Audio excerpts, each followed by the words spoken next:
You call this food? My husband hissed after inviting his family over for dinner. My parents aren't strays. Don't feed them scraps. My in-laws froze. But a second later, his jaw dropped when I whispered, I didn't order this. My name is Serena. I'm 28 years old, a UX designer on maternity leave, and I used to believe I had a pretty solid life. I was married to a man who, at least at the beginning, seemed like the kind of guy you build a future with, funny, charming, supportive. His name is Mark. We met through mutual friends at a weekend retreat in the mountains. He made everyone laugh, but somehow made me feel like I was the only person in the room. After a year of dating, he proposed during a picnic on the coast. I said yes without hesitation. My parents loved him. His parents, David and Carol, were warm, generous, and incredibly welcoming. Carol called me her second daughter, and David always brought over wine and jokes. When we got married, both families pitched in for the down payment on our little starter home in the suburbs.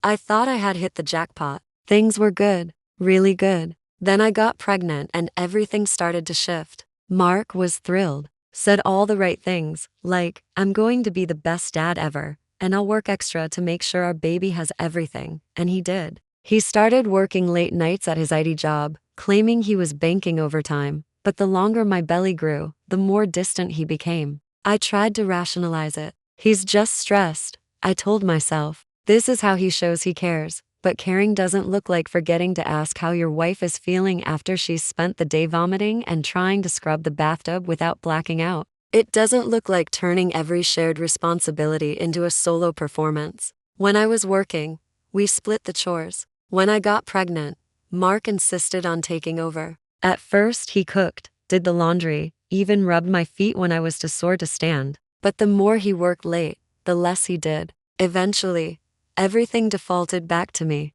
It was like my pregnancy had turned me invisible. At 6 months, I took both paid leave and maternity leave. I was grateful for the break, but I underestimated how hard it would be to be home alone all day, sick and hormonal, and still trying to keep the house spotless. Mark, meanwhile, seemed to think I was living in luxury. One evening, he came home earlier than usual. I was lying down on the couch, completely drained. I hadn't cooked dinner yet. The moment he walked in, he frowned. You're just lying there? I sat up, rubbing my temple. I've been nauseous all afternoon. I just needed a minute. Mark dropped his bag and stared at the kitchen. You've been home all day, Serena. There's nothing ready. I work 10 hours and I come home to this. I blinked, stunned. I'm growing a human being, Mark. I'm doing my best. Oh, here we go, he muttered, grabbing a drink from the fridge. You always play the I'm pregnant card when you don't want to do anything. That hit hard. Are you kidding me right now?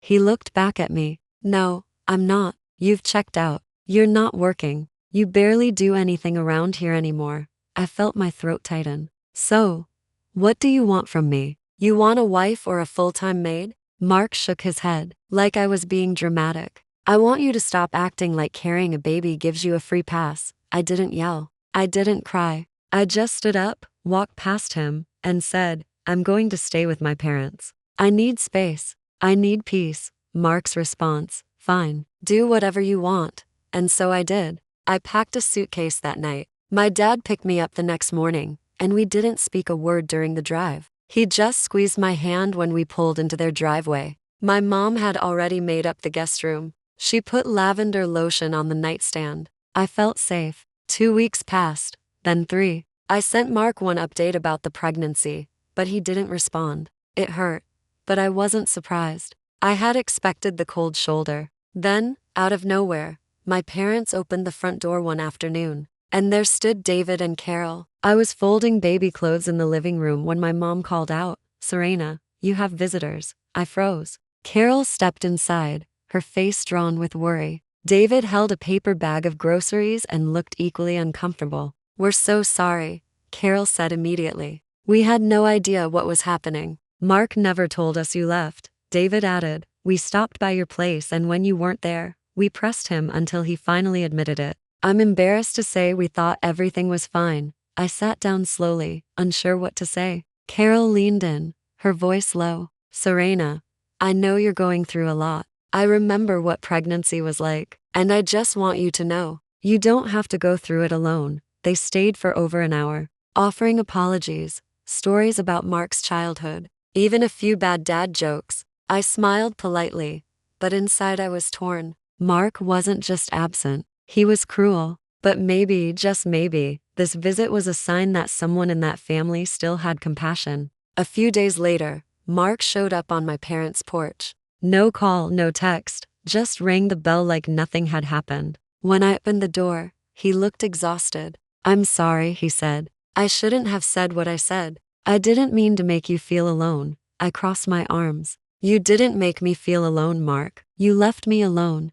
He looked down. "I know. I was overwhelmed, stressed. But I want to fix this."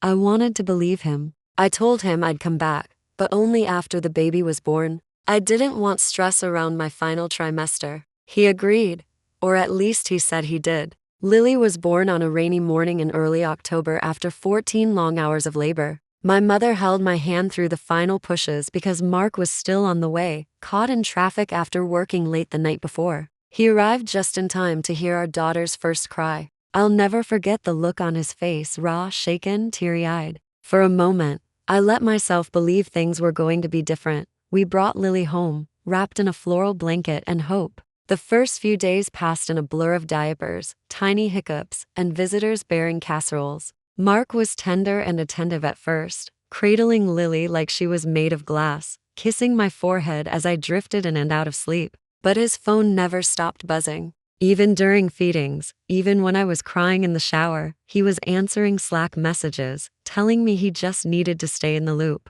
By week 2, he was back at work full-time. That's when reality hit. Lily had colic. She screamed for hours every night. She wouldn't latch properly. I was pumping between feedings just to keep up. I was bleeding, leaking, sweating through 2 shirts a night, and I hadn't slept for more than 2 hours in a row in days. Mark would step over burp cloths on the floor, kiss Lily once on the head, and say, "You've got this, babe," as he left with a travel mug in hand. I didn't have this. I was drowning. He started coming home later again, sometimes past 9 p.m., and when he did walk in, he expected dinner. I tried. I really did. But some nights, I was too weak to stand. One night, after an especially brutal evening, I fell asleep holding Lily in the rocker. I woke up to find her finally passed out, my shirt soaked with milk. I stumbled to the kitchen, reheated some soup, and left it on the stove for Mark. He walked in, looked around, and raised an eyebrow. "Soup again?" I blinked at him. "It's the best I could do. She hasn't stopped crying since noon." He gave a tight smile. "You know my parents are coming next Saturday, right? I'd appreciate it if you actually planned something decent." "I didn't forget," I said. "But Carol already texted me. She said I shouldn't stress about food." Mark snorted. "That's just her being polite. I don't want them thinking you can't manage a simple lunch." I didn't reply. That week was pure chaos. Lily's sleep got worse. I was running on caffeine and dry shampoo. The night before the visit, I tried to cook something, started a pasta bake, but Lily had a meltdown halfway through, and I had to abandon it. By morning, I was shaking from exhaustion. Mark left early. "Remember, no store-bought junk. I want my mom to think we've got it together," as if we didn't fall apart the second he walked out the door. Desperate, I called a local gourmet deli and ordered an artisan appetizer spread, marinated olives, rosemary focaccia, truffle hummus, prosciutto, imported cheeses, handcrafted crackers. I even picked up a bouquet of tulips from the corner florist. As I started arranging the food, the doorbell rang. I opened it to see Carol and David standing on the porch beaming. "Surprise?" Carol said, holding a bottle of white wine in one hand and a warm smile in the other. David raised a bag. "We figured you could use reinforcements." I almost cried. They came in and immediately took over. Carol scooped up Lily like she'd been waiting all week for it. David opened the wine and started unpacking the food he'd brought. Store-bought appetizers from the same deli I used. I told them what I had ordered, and Carol laughed. "Perfect. We're having a feast." Honestly, I wish someone had done this for me when Mark was born. She noticed the dark circles under my eyes. "You haven't slept, have you?" "Not really," I admitted. "Then you go lie down. Now we've got Lily. We've got the food. Go." I didn't argue. I lay down on the couch with the sounds of Lily gurgling in the background, David humming softly, and Carol cooing over her granddaughter. The wine had a light citrus smell I hadn't noticed before. I drifted off almost immediately. When I woke up, the house was quiet until I heard keys in the door, then his voice. Serena, are you seriously sleeping right now? I sat up, groggy and startled. Mark stood in the entryway, holding the deli platter I had prepped. What are these? You bought appetizers? Are you kidding me? My chest tightened. What are you talking about? He looked disgusted. I asked you to cook. My parents are here and this is what you give them. He shook his head and started toward the kitchen. I'll throw this crap away and make something myself. Wait, Mark. Your dad brought those. He stopped. What?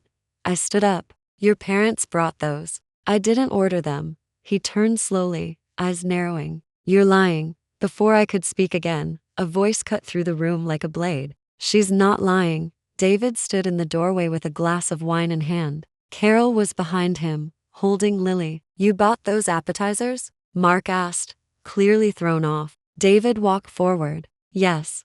Carol picked them out. I paid. We figured Serena would be exhausted, so we wanted to help. Mark's jaw tightened. Oh, I just thought you didn't think, David snapped. Carol's voice was colder than I'd ever heard it. You just assumed and insulted your wife in front of your daughter. Mark's face went pale. He tried to laugh it off, but David wasn't smiling. I thought you had grown up after what happened before the baby was born, but it looks like you're still the same entitled kid who thinks everyone exists to serve him. Mark looked at me, then back at his parents. I'm sorry. I didn't know. You didn't ask, Carol said. You just yelled. A silence settled over the room. Then Mark's phone left charging on the dining table, buzzed twice. Carol, closest to it, instinctively glanced at the screen. Her face froze, then hardened. She picked it up. Who's Jessica? Mark's eyes widened. Mom, he started, but she held up the phone and read aloud. You left your sweatshirt and lighter here. Can't wait for next time. My heart dropped. What? What is that? Mark stood stiffly, like a man caught in the middle of an avalanche. His mother held up his phone, her hand perfectly steady, though her voice quivered with control. You want to explain this? The screen was still glowing. Everyone could see it. Everyone except Lily, who was asleep in her bassinet, blissfully unaware her father was unraveling. Mark shifted his weight. It's not what you think. Carol narrowed her eyes. Then explain it. It's just a message from someone at work. It's not serious. His father stepped forward. Mark? Are you having an affair? Mark didn't answer. That silence stretched until it snapped. I turned, voice steady. How long? He swallowed. Since you went to stay with your parents. I didn't mean for it to go that far. We were fighting. I was lonely.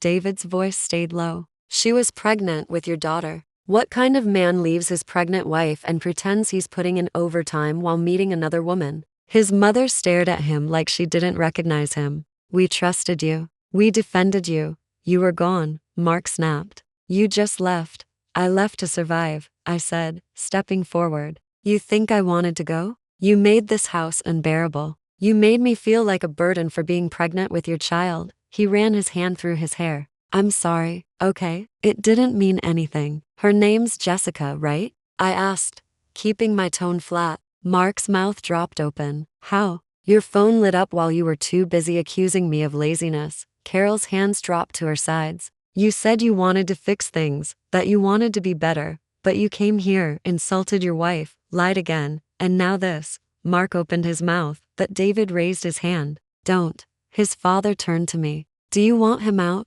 Yes, I said, without hesitation. Tonight?